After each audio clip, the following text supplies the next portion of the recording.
Les proteïnes són cadenes lineals formades per centenars d'aminoàcids de 20 tipus diferents que es troben plegades sobre elles mateixes.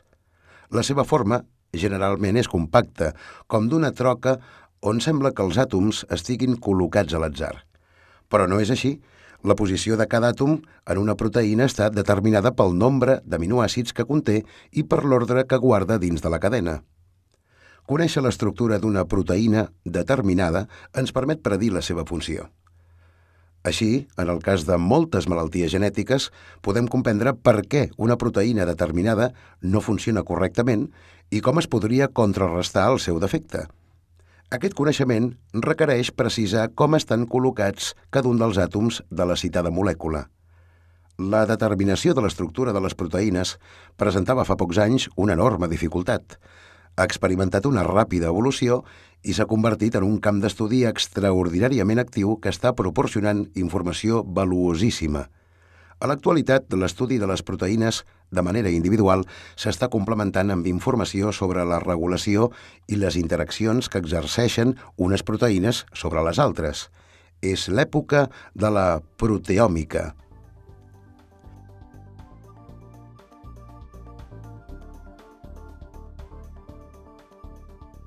Una característica essencial de les proteïnes és la seva extraordinària flexibilitat. Això es tradueix en que poden adquirir multitud de formes i en què els permet adaptar-se a les diferents funcions que realitzen. No obstant, cada proteïna prefereix una d'entre totes les possibles, la més estable, que és la que té activitat biològica. Per tant, coneixent l'estructura, és a dir, la forma d'una proteïna, no només es pot saber el mecanisme amb què realitza la seva funció. També es pot predir i produir canvis en la seva estructura que modifiquen el seu comportament. Amb aquest objectiu va néixer l'enginyeria de proteïnes. És un conjunt de tècniques que permeten alterar el gen que codifica una proteïna per introduir canvis específics a la seva composició i al seu comportament.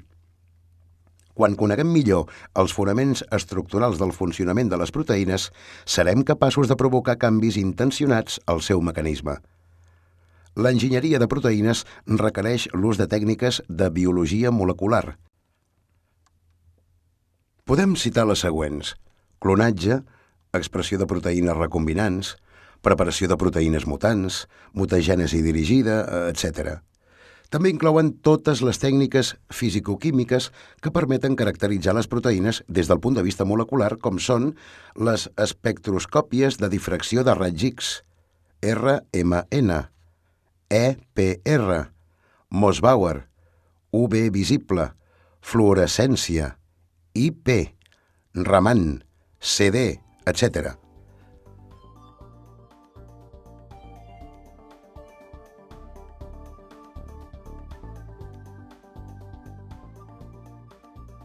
La caracterització bioquímica de les proteïnes també és imprescindible, ja que ens acosta al coneixement de la seva funció. Les proteïnes modificades han de ser, al seu torn, caracteritzades mitjançant tècniques cinètiques que permetin comprovar el seu funcionament dinàmic en reaccions concretes. Aquestes tècniques inclouen les mesures de la reacció tant en estat estacionari com mitjançant tècniques cinètiques ràpides. Per últim, per a l'ús d'enzims en bioreactors industrials, sol ser necessari dur a terme la immobilització dels enzims en suports sòlids. Mitjançant aquesta estratègia, es poden utilitzar els enzims de manera continuada en processos de tipus industrial. Al Departament de Bioquímica de la Universitat de Saragossa s'utilitzen les tècniques d'enginyeria de proteïnes amb 3 finalitats concretes. 1. Estabilització proteica. L'enginyeria de proteïnes permet millorar l'estabilitat de les proteïnes que seran usades a un ambient inusual, per exemple en processos industrials.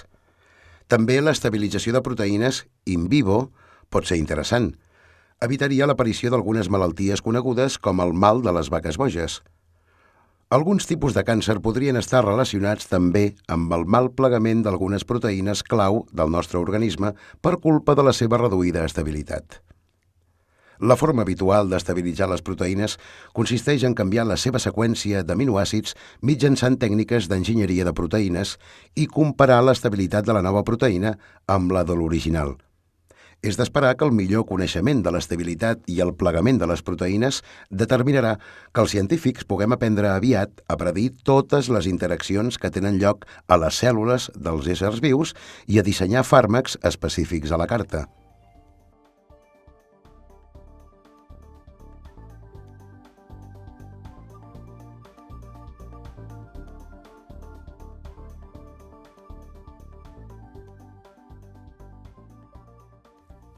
Dos. Mecanismes de reconeixement entre proteïnes. Si en un futur no llunyà es pretén utilitzar enzims en processos útils per l'home, cal conèixer els mecanismes amb què dues proteïnes es reconeixen i es reuneixen per reaccionar. Són moltes les reaccions biològiques que requereixen interacció entre proteïnes. La respiració i la fotosíntesi són dos exemples importants, ja que en elles hi té lloc la transformació de l'energia. En molts casos, una proteïna reduïda interacciona amb una altra d'oxidada formant un complex necessari perquè hi hagi transferència d'un o dos electrons. Moltes cascades proteiques també metabolitzen multitud de compostos exògens que poden ser agents carcinògens, mutàgens, contaminants, mediambientals i també medicaments. L'estudi d'aquests processos s'ha abordat en els darrers anys mitjançant l'enginyeria de proteïnes.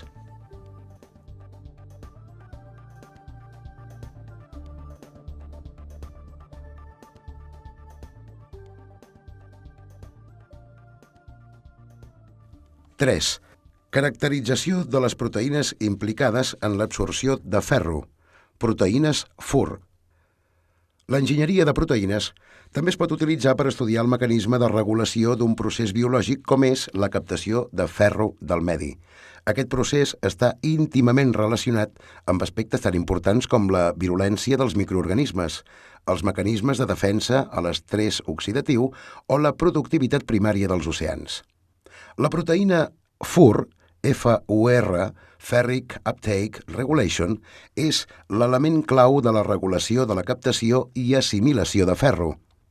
La caracterització estructural i funcional del FUR d'anabaena i la identificació dels gens amb expressió que depèn de la disponibilitat de ferro permetrà conèixer com funciona aquest mecanisme de regulació.